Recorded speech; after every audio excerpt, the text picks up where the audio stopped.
to the Exotical Dollhouse. I am the doll. I was inspired to create this channel and talk about topics related to colorism by Exoticals United. For the first time, I was introduced to someone who was bold enough to speak on reverse colorism, shall I say, or the effects of colorism on mixed and light-skinned women. I'm a light-skinned, multi-generationally mixed woman. Majority black, over 27 and some odd percent white admixture, and some bits of Asian percentage. And I do sympathize with the plight of dark-skinned black women because I understand how they may feel disparaged or under-desired. But after years and years of living as a black woman and being raised by a dark-skinned black mother, I have observed that a lot of the black woman's suffering, the dark-skinned black woman's suffering, is completely blown out of proportion and sometimes delusion. It's like they bring it on themselves. You can fulfill your prophecies and manifest bad experiences if you truly believe that you are a victim. If you at your core believe that no one values you, that is a character flaw, and it isn't true. Dark skin is beautiful, obviously. And if you don't feel beautiful, then you're not making an effort as a woman, or you may just be ugly. Sometimes people are ugly. And the thing is, there's way more to life than just being cute. But you won't be ugly because you're dark skinned. You won't be ugly because you've got African features. You might be ugly because you have disproportionate features. Example, a big nose. A big nose is not really an attractive feature for a woman to have in any race. But that's not what the topic of this video is. I will record more videos in the future to discuss those things. But today, I am talking about a myth of black celebrity. And the myth that all of our superstars, black superstars, are light-skinned. And they only attain this status because they are light-skinned. I'm going to post a comment that I have seen online in various iterations on various channels, basically about how light-skinned stars, there's some light-skinned superstar that gets away with having mediocre talent, but because she's light-skinned, she gets a pass. Or this particular comment, which is how all of our female superstars are light-skinned. So this is what the comment says. This is a reply to a video that BF TV did, Black Femininity TV. Someone commented that you should do an entire deep dive into the colorism in the entertainment industry and how all of our female superstars are light brights. And basically how the industry hasn't really changed in terms of women having to be lighter than a paper bag, stemming from the golden ages of entertainment. Then someone replies to that, listen, there's so many videos on that topic as it is. They're here on YouTube made by other creatives. You're just not looking. And that's true. There are a ton of these falsified videos, okay? Because it isn't true that all of our female superstars are light brights. And a lot of times people, this particular video posted on the Black Femininity TV channel was about Carrie Hilson, and there's some Beyonce talk in there because, of course, in the most recent era of music, Beyonce is a superstar. Carrie Hilson is not.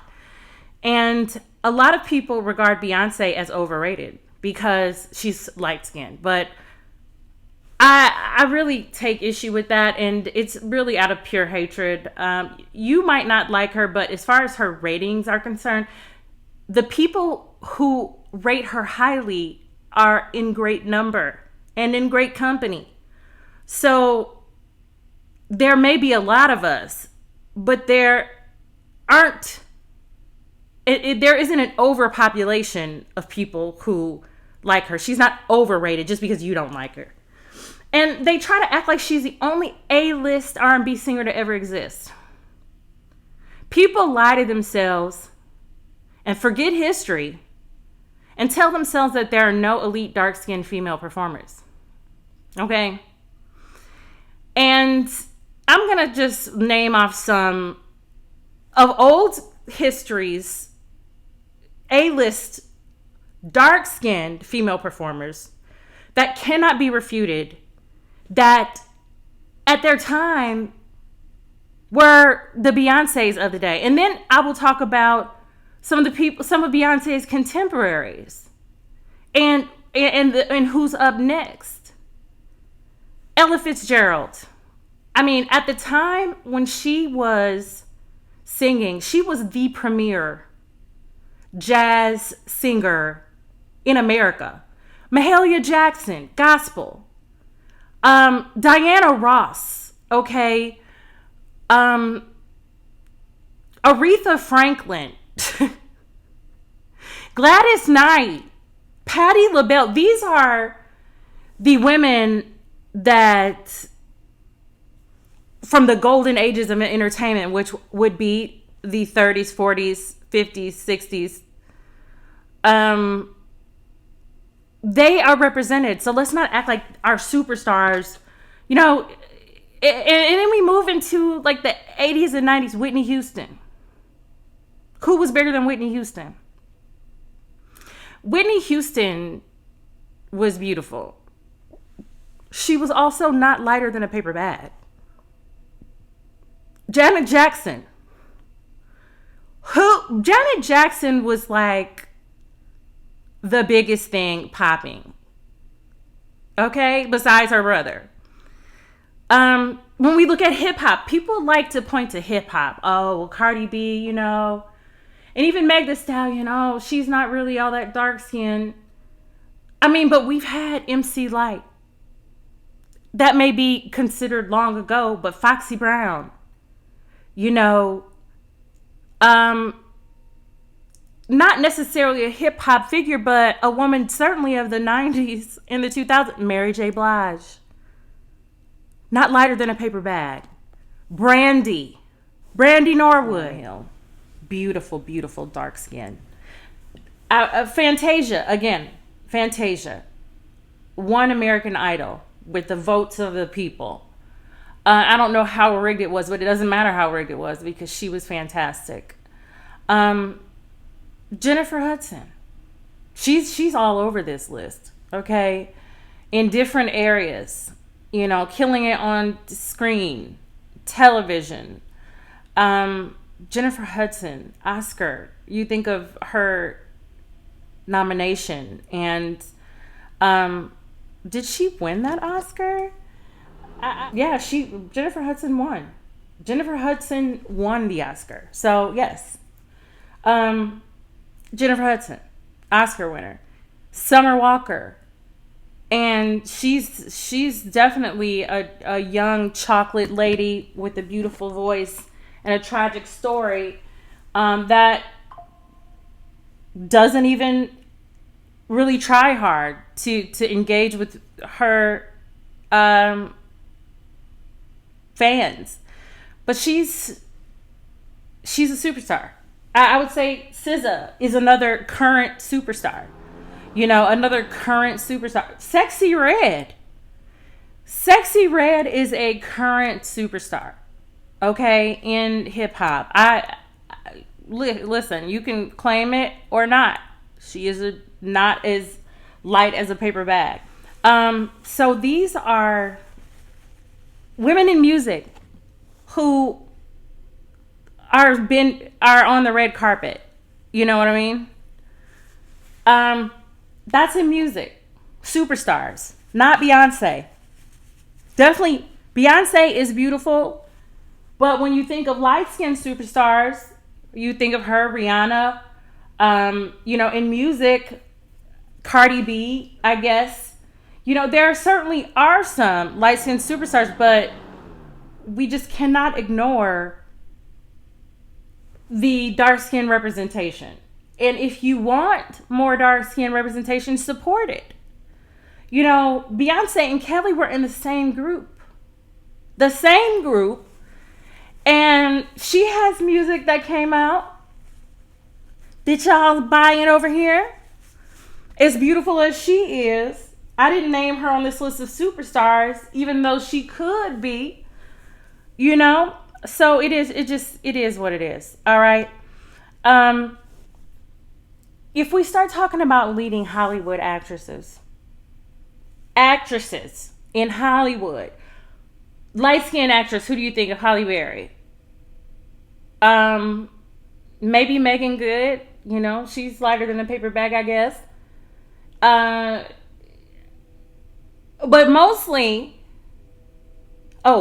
the other young, maybe Zoe Kravitz. Who else is light-skinned? Zendaya. She's certainly light-skinned. There are lots of them, but there are also lots of A-list, darker than a paper bag, leading ladies in Hollywood. Keke Palmer, Lupita Nyong'o, Jodie Turner-Smith. Okay, yes, they got a little love triangle going on, these two, but looks like they're very relevant A-list actresses. We can say that. Gabrielle Union. She's been relevant for a long time. Regina King, leading lady in one of what's his name? One of the biggest movies in Hollywood. You Complete Me. Show Me the Money. I forgot the name of that movie, but you know what I mean. Regina King. Angela Bassett. She's been in all kinds of movies. Taraji Henson. Now, she might be lighter than a paper bag. I don't really know. But I know Viola Davis is not. And she is supreme. She is a supreme being. And her acting ability is just top notch.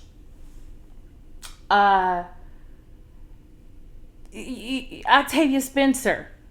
There she is. Alfre Woodard. Robin Givens. That's 80s, 90s. She was reigning supreme. Tika Sumpter's new. Beautiful face. Cicely Tyson. That's from the days of old. The first Oscar winner was a dark-skinned black woman. She was in Gone with the Wind, which is one of my favorite movies. Mammy. And what is her name? Hattie McDaniel. This is from the 30s, the 1930s. Hattie McDaniel was not even a thin woman. She wasn't even beautiful. Okay? So dark skin does not really influence white people the way that black people really try to purport it to, try to remain victims to in dark skin. Maybe, there certainly could be some times when society discriminates against dark-skinned women, and I don't doubt it. However, we won't diminish the accomplishments of these very dark-skinned, beautiful women uh, just to serve to be victims. And it's not truthful. And even on television, let's think about reality television. Superstars. Who's the number one reality TV girly? I'm going to say it's between two people, both dark-skinned women. Neither one of them lighter than a paper bag. Nene or Tiffany New York Pollard. There are other people who are talented. Portia Williams. Quad Webb. Without her, Married to Medicine, it looks like it's taking a nosedive. Kenya Moore, she may be a mixed woman, but she is not lighter than a paper bag. Omarosa. Definitely beautiful reality TV women, but then there's the talk show women who we can just look at Oprah. Oprah, not lighter than a paper bag. Superstar if there was one. She's created a $1 billion empire. The first black woman to do so. It wasn't light-skinned Rihanna. It was Oprah. Talk show. Jennifer Hudson, here again. Not only a singer, an actress, a talk show maven, okay? Whoopi Goldberg on The View. Not lighter than a paper bag. She's been there for years. She's the main show, like the main draw. Sherry Shepherd. Joy Reid. Karine Jean-Pierre. Not lighter than a paper bag. Political superstars. Maxine Waters, the black auntie. Definitely not lighter than a paper bag. Okay? Shirley Chisholm ran for president. So let's just not pretend like the only black superstar is light skinned. The only two black superstars are Beyonce and Rihanna. Let's stop. Issa Rae. Okay. Another one. How could I forget Issa? Leading Hollywood lady. Let's not act like the only skin that gets rewarded is light skin. Celebrate dark skin. Look at these women and don't deny that they were A-list. And don't be jealous of light skin A-list. That's just not productive. It keeps dark-skinned black women in a victim mentality. It keeps us divided when our focus should be moving into the age of Aquarius and resting in femininity. The only way that we will do that is by uniting all femininity across the globe of all races. That's it. It's the day of reckoning. And if women don't get on code, then they will be. Everybody get information. Okay? Get information. And that's the end. This is the doll. Thank you for stopping by the Exonical Dollhouse. There will be more videos to come on all topics related to femininity and our role in the world. Talk to you later.